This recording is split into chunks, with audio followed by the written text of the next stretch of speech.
आप लोगों ने लकड़ी के घोड़े की कहानी तो जरूर सुनी होगी, क्योंकि ग्रीक माइथोलॉजी के अनुसार 12वीं सदी के आसपास यूनान और ट्रॉय में एक भयंकर युद्ध हुआ था, जिसमें यूनान ने 10 वर्षों के लिए ट्रॉय को घेर लिया था और युद्ध खत्म होने तक यूनान की सेना ने ट्रॉय को जलाकर खाक कर दिया था, जो हमें सन 2004 में बनी ट्रॉय मूवी में दिखाया गया है। तो आज मैं आपके लिए ट्रॉय मूवी को एक्सप्लेन करूंगा, तो ज्यादा समय न लेते हुए शुरू करते हैं। तकरीबन 12वीं सदी के आसपास यूनान में एगमेमनॉन नाम का एक राजा था, जिसने पूरे यूनान के सभी राज्यों को अपने अधीन कर लिया था। मगर एगमेमनॉन का एक भाई जो कि स्पार्टा का राजा भी था, वह युद्ध नहीं चाहता था, वह ट्रॉय से दोस्ती करना चाहता था। लेकिन एगमेमनॉन ट्रॉय को पूरे यूनान का दुश्मन मानता था और ट्रॉय पर किसी भी तरह से हमला करके उसे बर्बाद करना चाहता था। फिर कहानी आगे बढ़ती है, जहाँ पर हमें एक युद्ध क्षेत्र दिखाया जाता है, जहाँ पर राजा एगमेमनॉन युद्ध करने के लिए आया हुआ था। वह अपने दुश्मन राजा को अपने साथ मिलाना चाहता था, जिसके लिए वे दोनों वहाँ युद्ध के लिए आ चुके थे। मगर वे दोनों भयंकर मारकाट और युद्ध से बचने के लिए अपने सबसे खतरनाक योद्धा की फाइट कराकर युद्ध का हल निकालने की पेशकश करते हैं। फिर राजा गैलुकस अपने सबसे खतरनाक योद्धा मुहावरियस को बुलाता है और फिर एगमेमनॉन भी अखिलीस को आवाज लगाता है। मगर अखिलीस उनके साथ वहाँ पर नहीं आया था। अखिलीस पूरे यूनान का सबसे जाबाज और देवता का सबसे प्रिय योद्धा था। उसकी माँ एक जादूगर थी जो भविष्य देख सकती थी, मगर अखिलीस एगमेमनॉन को पसंद नहीं करता था, जिस कारण वह उसकी तरफ से युद्ध नहीं करना चाहता था। मगर फिर भी यूनान के होने के नाते उसे एगमेमनॉन के लिए युद्ध करना पड़ता था। फिर अखिलीस वहाँ आकर अपने एक ही वार से उस योद्धा को मार देता है और राजा गैलुकस को एगमेमनॉन के अधीन कर देता है। वहीं दूसरी तरफ स्पार्टा में ट्रॉय के दोनों राजकुमार हेक्टर और पेरिस ट्रॉय और स्पार्टा के बीच की दोस्ती को कायम करने मेनेलॉस के बुलावे पर आए होते हैं। मगर इसी दौरान पेरिस को मेनेलॉस की बीवी से प्यार हो जाता है और फिर उन दोनों में सेक्स इंटरकोर्स भी हो जाता है, जिसका अंजाम स्पार्टा और ट्रॉय के भविष्य पर पड़ सकता था। इसके बाद जब हेक्टर और पेरिस अपने जहाज से वापस ट्रॉय लौट रहे थे, तो राजकुमार पेरिस मेनेलॉस की बीवी हेलेन को अपने साथ भगाकर अपने जहाज पर ले आता है। हेक्टर को जैसे ही इस बात का पता चलता है तो वह पेरिस पर काफी गुस्सा होता है और जहाज को वापस स्पार्टा ले जाकर हेलेन को वहीं छोड़ने को कहता है। मगर अपने छोटे भाई की खुशी की खातिर वो ऐसा नहीं कर पाता। वहीं दूसरी तरफ स्पार्टा में मेनेलोस को भी एक मछुआरे के जरिए पता चल जाता है कि हेलेन ट्रॉय के छोटे राजकुमार पेरिस के साथ ट्रॉय चली गई है, जिस कारण मेनेलोस गुस्से से आग बबूला हो जाता है और सीधे अपने भाई एगमेमनॉन के पास जाकर ट्रॉय पर हमला करने को कहता है और साथ ही वो हेलेन को अब मारना भी चाहता था। अब एगमेमनॉन को ट्रॉय पर हमला करने का एक सुनहरा अवसर मिल गया था, क्योंकि वो कई वर्षों से इसी मौके की तलाश में था। एगमेमनॉन जल्द ही अपने सभी साथी राजाओं और कमांडर को तुरंत फौज तैयार करने के लिए कह देता है। तब एगमेमनॉन का सलाहकार उसे कहता है कि ये युद्ध सबसे भयंकर होने वाला है और इस युद्ध में उन्हें अखिलीस की जरूरत पड़ेगी, क्योंकि अखिलीस से महान और जाबाज योद्धा पूरे विश्व में कोई नहीं है। अखिलीस के पास अपनी एक 50 लोगों की टुकड़ी थी, मगर अखिलीस एगमेमनॉन के कहने पर युद्ध में नहीं जाने वाला था। इसलिए वे इथिका के राजा ओडिसियस को अखिलीस से बात करके युद्ध में शामिल करने के लिए उसे भेज देते हैं, क्योंकि अखिलीस सभी यूनानी राजाओं में सिर्फ ओडिसियस की बात को मानता था। और फिर ओडिसियस अखिलीस को इस युद्ध में शामिल होकर यूनान की तरफ से ट्रॉय के खिलाफ जंग के लिए मना लेता है, क्योंकि अखिलीस की माँ भविष्य देख सकती थी। तो वो अखिलीस को बताती है कि अगर वो इस जंग में ट्रॉय नहीं गया तो यहाँ पर उसकी शादी एक खूबसूरत लड़की से होगी और उसका एक भला पूरा परिवार होगा, मगर उसके बच्चे और उनके बच्चों के बाद अखिलीस को कोई याद नहीं रखेगा। और वहीं अगर वो इस युद्ध में ट्रॉय गया तो वो सदा के लिए अमर हो जाएगा, उसका नाम और शोहरत हजारों सालों तक सब याद रखेंगे। मगर वो ट्रॉय कभी वापस नहीं लौट पाएगा, उसकी मौत हो जाएगी। उसका नाम तो होगा मगर उस साथ में उसका अंत भी हो जाएगा। और फिर उसके कुछ समय बाद एगमेमनॉन पूरे 1000 जहाजों का बेड़ा ट्रॉय की तरफ रवाना कर देता है और अखिलीस भी उस युद्ध में शामिल होने का फैसला कर लेता है। वहीं दूसरी तरफ यूनान के हमले की योजना से बेखबर ट्रॉय में दोनों राजकुमारों और हेलेन का भव्य स्वागत किया जाता है। हेक्टर और पेरिस की एक बहन थी जो अपोलो देवता की दासी बनी थी। वापस आकर हेक्टर राजा प्रियम से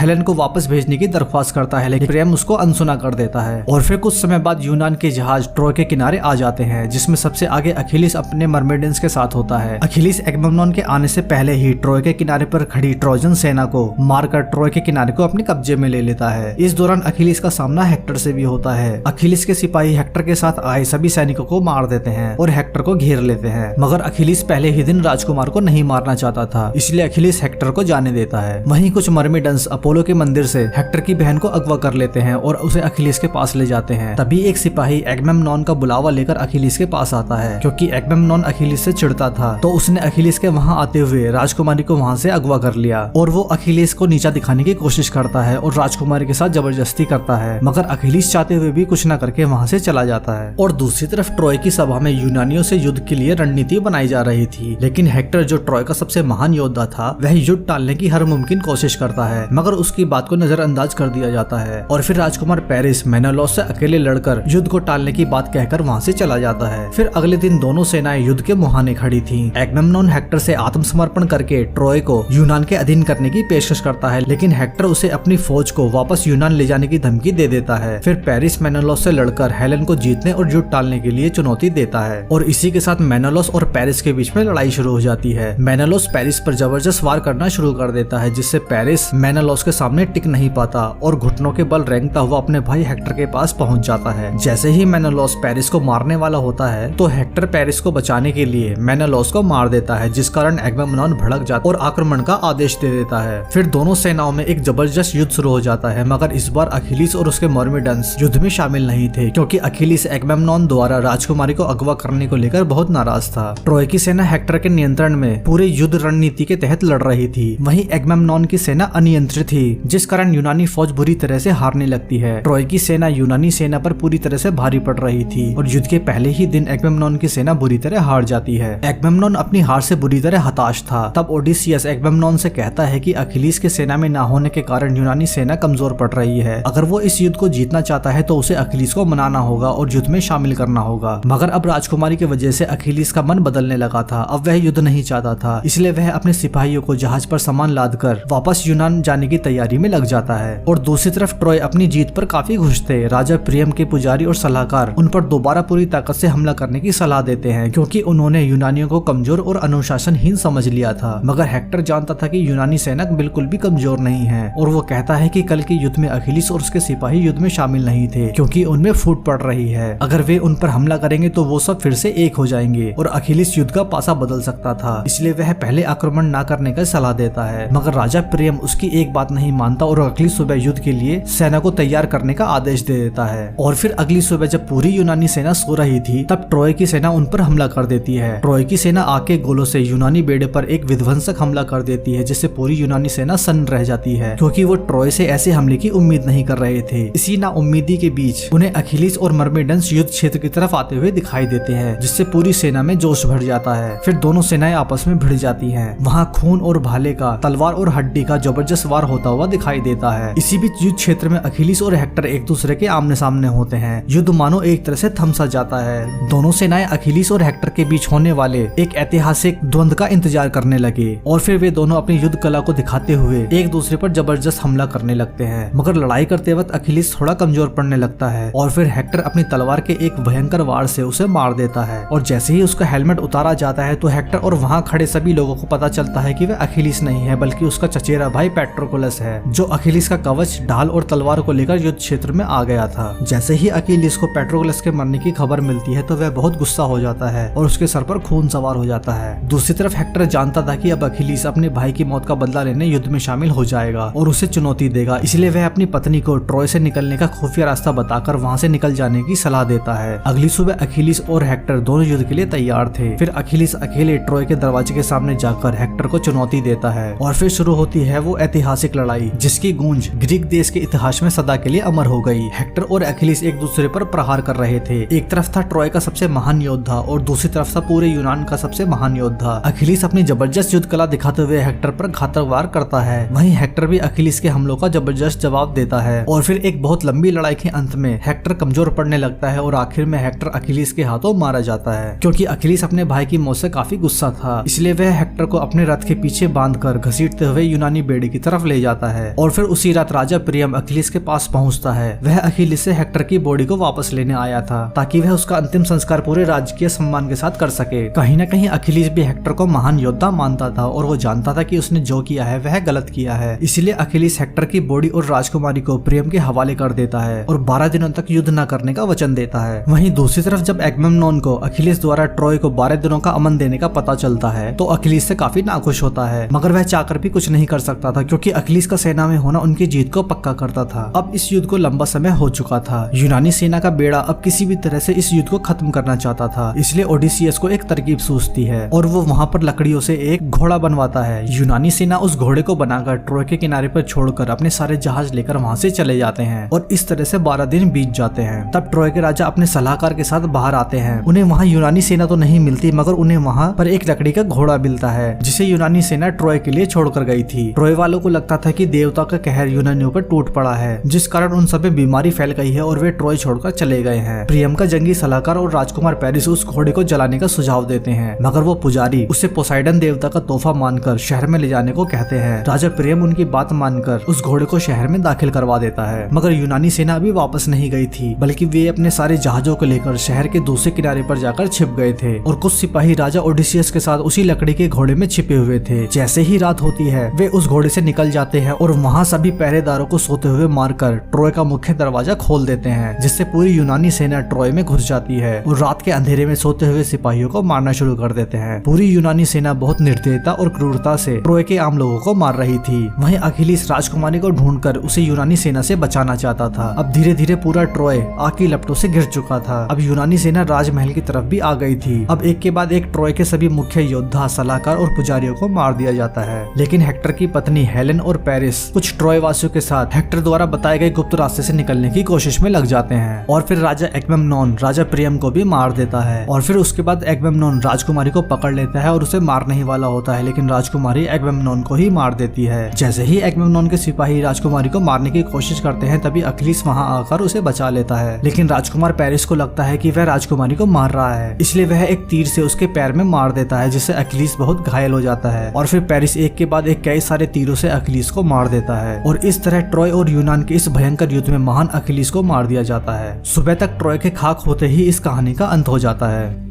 तो दोस्तों, इतिहास के दो महान योद्धाओं हेक्टर और अखिलीस की ये कहानी आपको कैसी लगी और आपके हिसाब से हेक्टर और अखिलीस में कौन सबसे अच्छा और महान योद्धा था? अपनी राय कमेंट में जरूर दें। तो मिलते हैं अपनी एक और नई वीडियो के साथ, तब तक के लिए थैंक यू। जय हिंद, वंदे मातरम।